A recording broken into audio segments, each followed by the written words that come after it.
আসসালামু আলাইকুম। আসি ফুলতলি সি বিচ। আর এই ফুলতলি সি বিচ থেকে আরও 5 থেকে 6 কিলোমিটার দক্ষিণে যাব আনোয়ারা জেলেপল্লিতে। জেলেদের জীবন জীবিকা নিয়ে আপনাদের মাঝে একটি ভিডিও তুলে ধরার চেষ্টা করব। আশা করি ভিডিওটি না টেনে পুরো ভিডিওটি দেখতে থাকবেন। চট্টগ্রাম শহর থেকে এই সমুদ্র সৈকতের দূরত্ব 25 কিলোমিটার।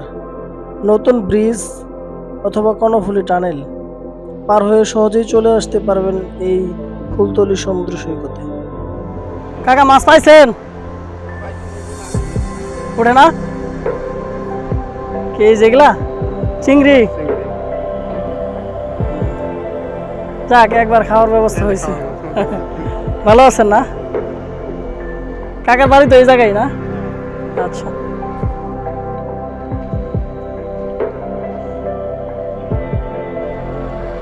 ভিউয়ার্স, আমরা হাঁটতে হাঁটতে ফুলতলি বীচ থেকে প্রায় অনেকখানি সামনে চলে আসছি। আর এখন যে জায়গা দিয়ে হাঁটছি এটা হচ্ছে সাদা পাথর সি বিচ। এই যে আমার পাশে দেখতে পাচ্ছেন পাথরগুলো অনেক সাদা আছে, তাই স্থানীয়রা এই বিচের নাম দিয়েছে সাদা পাথর সি বিচ। ইটের খোয়া বিছানোর পরে এরকম ব্লক বিছানো হবে।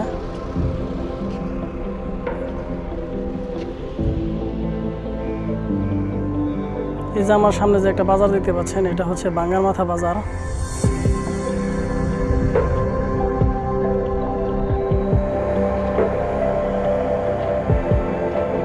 এই যে একটা বেগু দিয়ে ব্লকগুলা কিভাবে সাজানো হয় বা সমুদ্রের বিচের দিকে ফেলানো হয় আপনাদের একটু দেখানোর চেষ্টা করি, চলেন। এখানে একটু বসতে চাই, অনেকক্ষণ যাবৎ হাঁটছি, তাই একটু বসে এই কাজটা উপভোগ করব। আল্লাহ, যে দুইজন লোক ব্লককে লাগাই দিতেছে।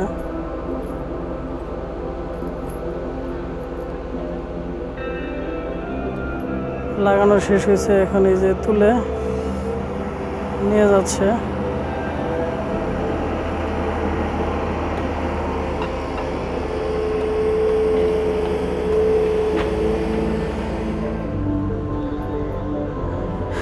দেখতে পাচ্ছেন এদিকে আগেও কিন্তু এরকম ব্লক সাজানো ছিল, ক্ষতিগ্রস্ত হওয়ার কারণে আবার নতুন করে শুরু করতেছে কাজ।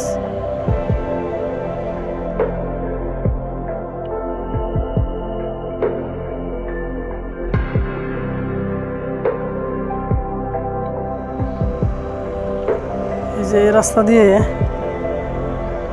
গাড়ি নামছে, দেখেন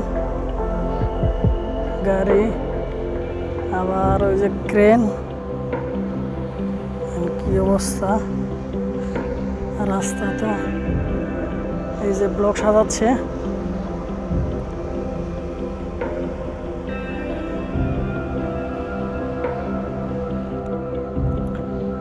গাড়ির চাকা গেছে এদিকে, চাকা যাওয়ার পরে এই চাকার চাপের জন্য দুই পাশে মাটি সরে গেছে।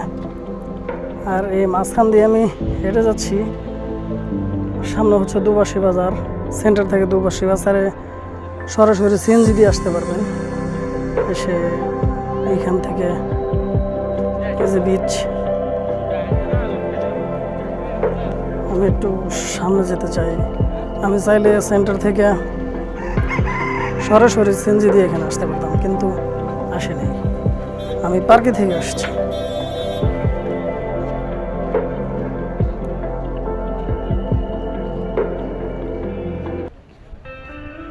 সামনে একটা জেলে নৌকা দেখতে পাচ্ছি, দেখি ভাইদের সঙ্গে একটু কথা বলা যায় কিনা। আসসালামু আলাইকুম ভাই। বলতে চাই, বলতে আপনারা যে মাছ মারেন এটা সম্পর্কে কিছু জানতে চাই। আমরা মাছ মারি না ভাই, ওগুলো হচ্ছে আমাদের ঠংজাল। হ্যাঁ, এটা কি ইলিশ মাছ মারা জাল না? ইলিশ মাছ মারানো যায়। কখন যাবেন, আসবেন কখন? আমরা যাবো যে কালকে রাত 12টার দিকে বের হবো। মানে আজ রাত 12টায়? হ্যাঁ হ্যাঁ, আবার রাত 12টার দিকে সাগরে নিয়ে যাবো, সামনে নামে ফেলবো। হ্যাঁ, ওইখান থেকে আল্লাহ যদি বাঁচা রাখে কালকে সকাল 5টার দিকে আমরা জাল লাগাবো। তারপরে মাছ আপনার 1টার দিকে আমরা জাল থেকে মাছ ধরে এখানে ছাড়বো। এটাই তো আপনাদের মাছ বিক্রি করার জন্য তো এটাই। মাছ আমরা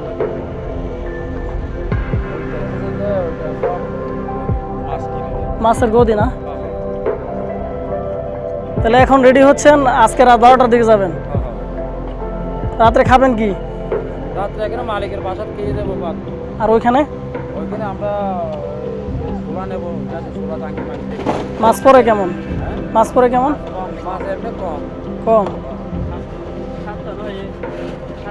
বৃষ্টি নামতেছে, দেখি মাছের একটা গদিতে গিয়ে দাঁড়াবো।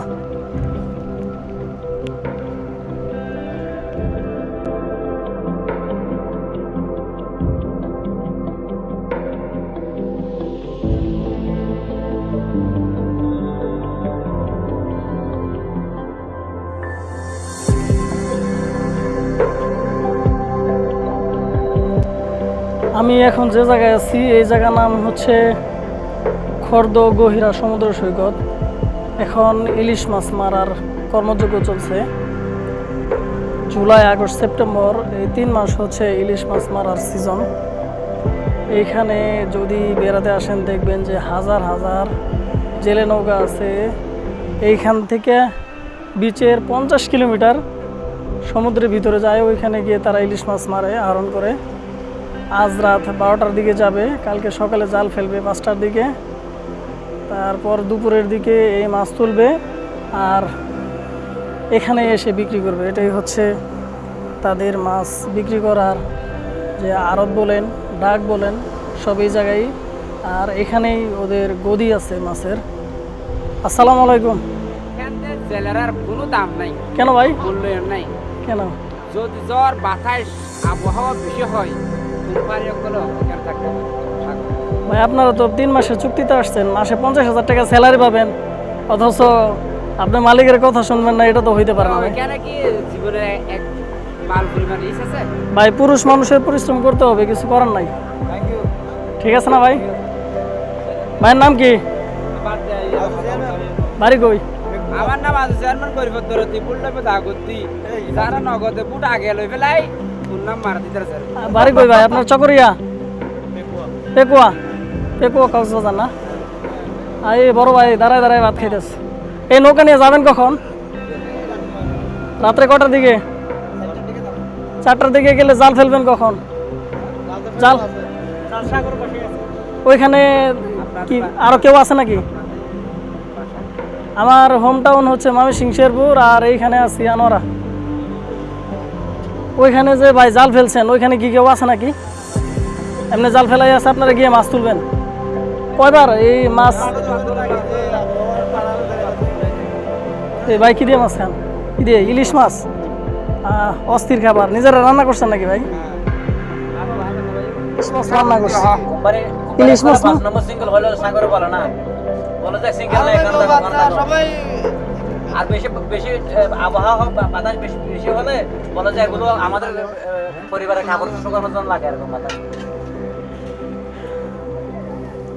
সিঙ্গেল হইলে ভাই আমাদেরকে বলো না। বলবে কেমনে? আর এরা তো জান- আত্মীয় মরে গেলেও বলে না, বলে যে খবর হয় না। খবর বলে না? না না একটু সমস্যা তো আছেই, বলে না, থাকবেই। কেন দুধ দিলে দেয় না? একটা নৌকাতে কয়জন কাজ করেন? 6 জন। এই মাছ কি এটা নিজেরাই রান্না করছেন না? ইলিশ মাছ? আপনি দুধ কেনেন না? দেখি একবার রিজিক কাকে বলে দেখেন। আমি বাসা থেকে খাওয়া দাওয়া করে বেরোইছি, আর এই গহিরা এসে যে আমি ভাইদের সঙ্গে খামো এটা মানে ভাবি নাই। এখানে এই যে বড় ভাইদের সঙ্গে ওদের নিজের হাতে ধরা মাছ, ইলিশ মাছ, এই ইলিশ মাছ নিজেরা রান্না করছে, এই দিয়ে ভাত খাচ্ছি।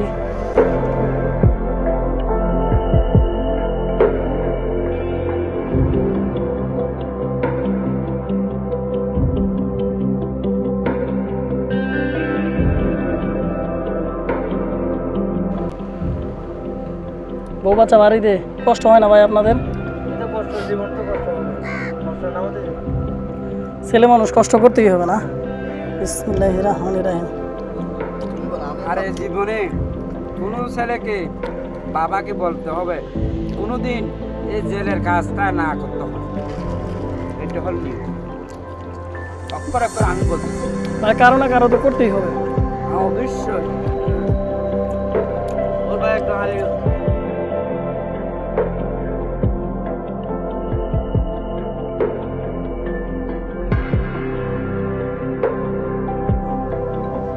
ভাইয়ের নাম কি? বাড়ি কোথায়? মহেশখালী, কক্সবাজার। আপনারা এত দূরে থেকে আসেন, ওইদিকে কাজ নাই আপনাদের?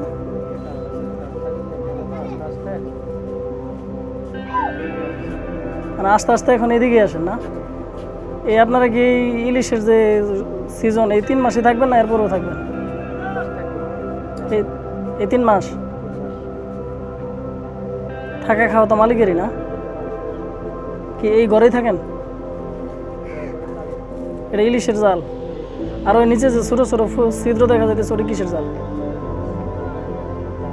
ওই নিচে আপনি যেটার উপর বসছেন, হ্যাঁ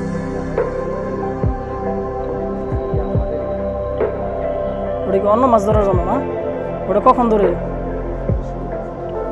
ইলিশ সিজন শেষ হইলে?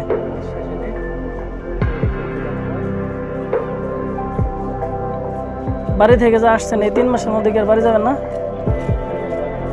একবার? কয়দিন থাকবেন? 1-2 দিন?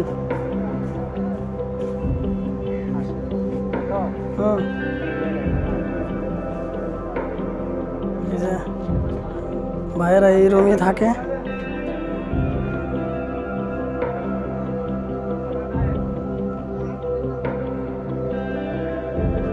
এই যে দেখেন জাল, জালের কাজ করবার শুধু এখানে সারাদিন কাজ করে বাইরে, রাত্রে জায়গায় ঘুমায় আর কি। যান্ত্রিক জীবনের ব্যস্ততা ছেড়ে একটুখানি স্বস্তি আর প্রকৃতির কাছাকাছি কিছু সময় কাটাতে চাইলে গহিরা সমুদ্র সৈকত হতে পারে আপনার পরবর্তী গন্তব্য। সমুদ্রের গর্জন আর ঝাউবনের বাতাস আপনাকে বারবার ফিরিয়ে আনবে এই শান্ত নিবৃত্তি। আশা করি আপনাদের সবার ভিডিওটি ভালো লেগেছে। যদি ভিডিওটি ভালো লাগে অবশ্যই একটি লাইক, কমেন্টস এবং শেয়ার করবেন। সবাই ভালো থাকবেন। গহিরা ভ্রমণের ভিডিওটি আজকে এখানে শেষ করতে যাচ্ছি। সবাই ভালো থাকবেন, সুস্থ থাকবেন। শিশির ট্রাভেলিং এর পক্ষ থেকে আপনাদের সবাইকে জানাই হ্যাপি ট্রাভেলিং।